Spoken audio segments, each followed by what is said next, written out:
Hello and welcome to another Head2Head, and good morning, Keith Sutherland. Morning, Dennis. Another good week. Here we go again, Keith. A week that has seen the departure of Joan Kirner. Obviously, you'd look back at her legacy, I guess? I have, and it's really funny that you have to die before people really take note of your career. And I guess that probably Joan Kirner came in after John Cain, and her career politically wasn't very good as Premier. First female Premier in Australia and Victoria, of course. But when you look back, she really did a lot, and particularly for the Labor Party with her Emily's List, and in other words, that there was quotas to try and get 35% of females into Parliament, and then seats that were winnable seats rather than just token value. Bit of a trailblazer for women, I guess, in politics. She was, and that's what Jeff Kennett said yesterday. And she said it was really the bully boys in the background of the Labor Party at the time that really made sure that her party didn't succeed in politics, and but she was a trailblazer, and I think that when you look through her career as a school teacher, she really gave her heart and soul for the Labor Party and for Victoria. Yeah, it was a sad passing, and really not that old. 77 is not that old, but she's been in ill health for a long, long time now. Yeah, and I guess from my point of view, I look at it on two levels. I guess one, the personal level, good luck to an individual like Joan Kirner, who's done everything she possibly believed she could. And then on the other hand, the public side of it, the political side of it, obviously I think it was a hell of a mess. And I do have a problem with that. And you look at Gough Whitlam as well. As a man, certainly, and we look how imperfect we all are, and everyone has a red hot dip to try and do their best in life. And you take your hat off to people who have a go and especially put their neck on the line in a public sense. But I look at both sides and I say 10 points to anyone who's done that. And in both cases, I would say that. But at the same time, I look at the legacy in terms of damage done in some areas, and I just think, well, anyway. Don't get me started on that one, because he opened up us to Asia, Gough Whitlam, and Gough Whitlam was a colossus when you look back, and Paul Keating continued that legacy where we have really gone on with Asia. China opened up. He did all that? To Gough Whitlam. So he's got a magnificent legacy. Sure, he didn't have too many ministers that were propping him up very well, but his legacy, I think, goes down as one of the best. Keith, picking up on your term, magnificent legacies, Tony Abbott came out with a comment in relation to housing prices, and that got under your skin a bit. It did get under my skin, and there's a person that won't have a legacy. In my opinion, it's only early days for Tony Abbott. He's been there 20 months, but he has done a terrible job. What was so wrong with what he said about housing, though? He's a home. It was a light-hearted comment I saw, and I thought he's just light-heartedly said, "Look, I'm a homeowner in Sydney. The bank owns a bit of the property." I think he mentioned that the bank owned it as well. But as a homeowner, I want to see home prices continually, gently rise or gradually rise. What's so wrong with that? I think there's a lot of things wrong with it. There's nothing wrong with the comment that, it's good to see house prices rising. But everyone's talking about the housing bubble, particularly in Sydney and Melbourne. There's no question. Even the Reserve Bank came out, Deputy Governor came out and said this week that we're really concerned. The Reserve Bank, and I've said it many times to you, that he's doing the heavy lifting for Joe Hockey, because Joe Hockey's second budget is still not there, even though it's a lot of giveaways. But at the end of the time, to say things like that, where there's enough crisis in Sydney with young homeowners trying to get into the market, and then he brought it back on the opposition and said, well, the Labor Party want house prices to drop. I don't think anyone's suggesting that for one moment. But to build up the heat in the market as it is, I think it's a very difficult situation for people. The market is overheated, and I'll go as far as to say that 2016-17, mark this up, that I think that there will be a recession, and it will be led by a housing bubble that will come out of Sydney. So I think they're comments that are really on-the-cuff comments, but they're silly comments in light. They know what's going on behind the scene, and there's no question the Reserve Bank know what's going behind the scene. To be honest, Keith, I'll go back a step. My own view is a light-hearted comment, as a homeowner, you would like to think prices continue to gradually rise. We all do. We all do, so he's totally within his rights to say that. But I think where I see it anyway, my own view is that they're all missing the point up there, the whole lot of them, and both parties. No one's got a bloody clue, if you ask me, in terms of what's going on in the economy. To have all this wasted hot wind about interest rates at 2%, for God's sake, they've become effectively irrelevant. So to suggest for a minute that they're doing anything other than encouraging a lot of really young people into the market, homeowners, being encouraged, and Joe Hockey himself said, get out there and spend with the last budget. I just think it's absolutely disgusting the way that the lack of leadership at the moment out of Canberra from all areas, all parties, in the area of this housing interest rates issue, and then you talk about recession as an end result. All it's doing at the moment, the interest rates at the moment, is encouraging negative gearing to go berserk. Overseas investors coming in and pushing up prices as well. I think 10% or something property sold in the higher end of the market. But on top of that, you've got all these young people being suckered in to sign up for a mortgage on an overinflated value of a home. The only winners will be the banks. And therein lies my problem. That's my message that I'm trying to get out there. Be very cautious, because there's no question at 2%, it could even come down to 1.5% cash rates, which is absolutely ridiculous. But the thing is, the economy is not stimulated. Joe Hockey has not been able to, his last budget, not the one, this last one, but the one before was a disaster. So that hasn't stimulated any activity. So what do? Keep dropping interest rates. All that is doing is a vicious circle. It's inflating house prices in Sydney and Melbourne. It's an old habit. The assumption being, well, that's how we always spend. did it. Yep. And Joe Hockey to go out and say spend, that's fine, as long as you've got a job. We're already at 6.23% unemployment. That's going to grow. So the reality is, if house prices do drop, then what levels are people going to be able to sell the houses? And particularly in a market like Sydney, I think we're very cushioned in Bendigo, even though house prices have come off by about 5% across the board in Bendigo. We're cushioned. There are winners here though, Keith. There are always winners. For every loser, I forget who said this now, might be Warren Buffett, for every loser there's got to be a winner in terms of share market or financial outcomes. The winners here will be the banks, because if you've got a whole lot of people signed up to a mortgage and interest rates do go up, which you would have to argue, hopefully, that they will eventually go up. That being the case, the winners are the banks, because you've got people under duress. Imagine trying to handle a mortgage you've secured at 4 or 5% now, and trying to service that at 8 or 9 or 10%. It's just not going to happen. And we're not talking a 5-year term either. We're talking housing loans that generally run at 20, 30 years. So again, you look at a bank sector, financial sector, that at the moment has a clear conscience for running interest rates at the levels they are, giving people like you. That's not the bank's fault, though. Well, it's the bank's fault. It's the government's fault and the Reserve Bank fault, because they have to try and stimulate the economy.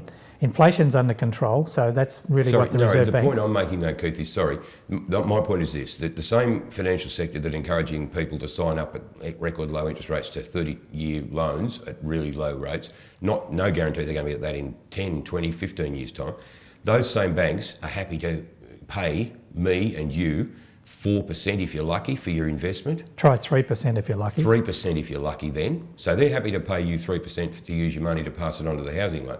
Well, sure enough, yeah, they're cheap rates. But how can they then justify slugging you the rates they are on credit card? And that came out this week, yes, which is absolutely disgusting. And I got to wonder, how can a financial sector get away with that sort of a rip-off? It's a disgrace. Well, credit cards, I believe, is a rip-off. There's no question about it. I believe the mortgage rates at the moment are what's applicable to the marketplace. The banks are the winners because, as you say, at the end of the day, there's mortgage guarantee insurance. So if the market drops 10%, the mortgage guarantee is okay, you're going to be covered. But if you're under duress and you have to sell that property, you as a purchaser is going to be in all sorts of trouble. You wouldn't be the only one selling it either. The other thing is that what it's done is now the loan market at the moment is more for investments rather than first home buyers or existing home buyers. So therein lies the problem. So if you're only looking for a short-term capital gain next 3 to 5 years, forget it, because you're not going to get that. It's got to be a 10-year. If you're looking for a real estate, you've got to look at a 10-year investment, not a short-term, because I really do believe that as Paul Keating said, it's the recession we had to have, and I think that's coming up because we haven't had one for 24 years. And the bubble is continuing, and it will come from the real estate bubble, I believe, out of Sydney. That's my prediction. I feel for young homeowners because, obviously have some in my family as well, and you want them to do well. But in terms of the big picture, interest rates-wise, it's occurred to me lately, while everyone from Canberra to the man in the streets whinging about the expected cost to the economy of looking after the aged baby boomer population. Including myself. Including your good self and me, I guess. But yeah, the cost there, when you think about it, if the interest rates were at a respectable level, even people with 300,000 or 400,000 in super would be very, very well set up themselves to live off their retirement income. If interest rates were at 8, 9, 10%. And that would take the burden right off the overall economy to be looking after this huge chunk of people who supposedly at the moment are going to need a pension. So it's a catch-22. There's winners and losers whichever way you go, but the losers at the moment are the average punters, I reckon. The big thing at the moment is, you mentioned super, and that is something that I've taken advantage of super, and it's been very beneficial. But at the end of the day, the Abbott government is saying the Labor Party want to touch your super. The super will have to be touched because in 2018, there'll be $58 billion that we are paying out through the aged care, etc. There is $58 billion in super benefits. The people like myself who have got self-managed super funds, I get that benefit, but 58, so it's going to be a line ball situation. So there's no question this term of government under the Abbott government will not touch super. In the future, they will have to touch super because there is no way that you can have that equation, $58 billion in 2018, where that's what you're paying out on benefits to the aged care, and that's the benefits that people like myself and others, and possibly you, get from your super. So something has to give on that area. Whether they do or they don't comes back to, as you said, Keith, who's in government, and that leads us to the next thing that's been in the news this week and got people talking, the prospect that 16-year-olds be given the vote. Where do you sit on that one? Was interesting. I listened to the article, the person that proposing this, and said that people at 16 do have a social conscience, and they would come out very strongly in support of the not the current refugee policy, but in support of things like this, because all of us, they see so much stuff on their iPhones, iPads, they don't read the news and that. But what he was saying, that they are responsible young people, not adults, but at the end of the day, the 16-year-old, because what happens when you become an 18-year-old, the election's called, they don't get their time, they don't get in their ideas, and they don't register on the roll. But surely they need, regardless of whether it's 16 or 18, my argument would be a couple of things. They need to be educated more about what the realities. It's all very well to say we want to save all the refugees and we want to save the planet, we want to have trees everywhere and all this. That's what young people, they have got a social conscience. This is the problem, because it's not a problem. It's a big problem if you think about it this way. I'll give you the example, Keith. If you've got a battling little family starting out, the obligation for both parents first, with a couple of little tackers, is to put food on the table. Correct. And then comes the washing machine and the fridge and the dishwasher and the TV. Not necessarily in that order. But you can't save the planet and save every refugee and save everyone else unless you've got food on the table. And I mean, whether we go back to Struggle Street or we look at the Indigenous problem here in Australia, there are so many problems already there. Surely what these kids would need is a fundamental understanding that what goes out has to first come into the coffers. You can't run an economy based on a social conscience. You have to have a strong economy, and then you do the added value arts, culture and social issues where you offer safety nets to the needy. But you can't have that unless you've got wealth generated in a strong, vibrant economy. But what's that got to do with a 16-year-old? Well, I think the point you make, though, is these people, you're saying that they do have a great social awareness. That's what the commentator was saying, that's suggesting, coming down to 16. I accept that too, but my point is, if you suddenly introduced a big whack of 16 to 18-year-olds into the next election with a strong social conscience and no understanding or appreciation of the need to have a balanced economy and to create wealth before you can distribute it, you've got a big problem, because what you're going to... the Greens would probably end up with a majority in Parliament, and God help the whole country, I don't know. Dennis, I think you're taking the wrong tack there, because these guys, the 16-year-olds, are well educated. They are thinking people. I'm just saying educate them better. Even. Well, but the thing is, you say that. You watch Question Time in Parliament at 2 o'clock in the day when both sides are there. You've got the speaker that is so biased, kicking out one side of politics. She's going for a world record. Where are they going to have respect for politicians? So what are they going to learn? There's something we do agree on, Keith, because that was my next point, was to be that I couldn't see that these 16 to 18-year-olds would be very inspired by what they see in terms of behaviour in Parliament. And therein lies a problem, because you know yourself, if you're motivated, then you will take action, you become proactive and get involved. There's not a lot to encourage those people to become engaged in politics at the moment when you've got two parties, Carlton and Collingwood effectively, playing the party rather than doing what's in the national interest. That's been my argument for a very long time, and I think they're in this huge social conscience area of awareness, but the lack of appreciation for the need to have a strong economy before you can start spending money. I think they're in, that's where the problem would lie. On to another one though, Julia Gillard and the Ruddster, Kevin Rudd, at it again. I mean, these two old foes are sort of faded away a little bit. Kevin O'Steven's had a crack at the UN, apparently. We don't know whether he has or he hasn't. But they've had a little bit of headline here and there, and Julia with her book. But now this week come out again about her saying that he was threatening and bullying her or something. It's really going to be an interesting series, and I'm really looking forward to it because my favourite politician, as I've said many times, was Keating. And when the Keating series came out, it was wonderful. We're going to see the same thing again, and there's going to be certainly some bloodletting come out, and the series comes out in the ABC next week, Killing Fields, and that will be an incredible 3-part series to Probably see. as ugly as Underbelly. Oh, it will be, because I think you'll probably see just how intense it was towards the finish, because I thought they started off okay, and I honestly thought that Julia Gillard didn't really want to go in as Prime Minister, but was talked into it. But it seems like that's not the case when you hear some of the comments that are coming through. So I'm going to be watching that intently. Well, interesting how I throw in the Underbelly comparison with for this series, that we're making these sorts of comments as an immediate follow-on from talking about the lack of inspiration that political people, leaders now, are providing for people 16 to 18 who we may consider giving the vote.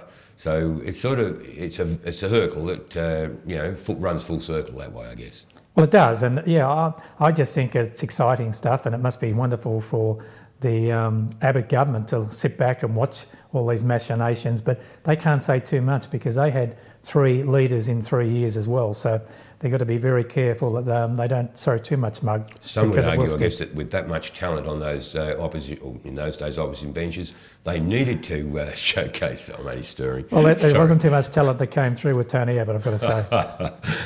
I'm sorry, Keith, I couldn't resist that one.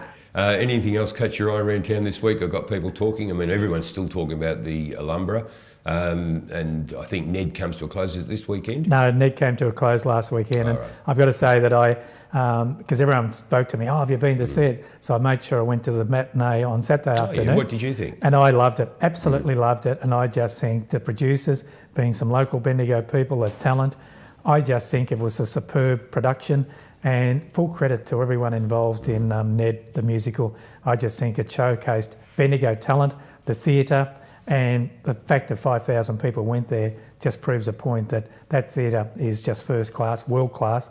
And there was even an actress, I should say, from Winners and Losers there, and we spoke to her and she just loved the whole event. So that's where the calibre of people that are coming to town to see our magnificent theatre and all the other big production. And David Thodey mentioned last week, ex-CEO of Telstra, of course, that he hopes to come back for the Swan Lake that's on in November because he was so impressed with that magnificent theatre. Great to finish on a high, Keith, I think what I'll suggest then, Keith, is, and it could provide us with really good entertainment too, I'll organise a case of Red and bring it around to your place and we'll watch this Gillard-Rudd series together over a case of Red. How would that You might spill it on me though because you'll get so excited.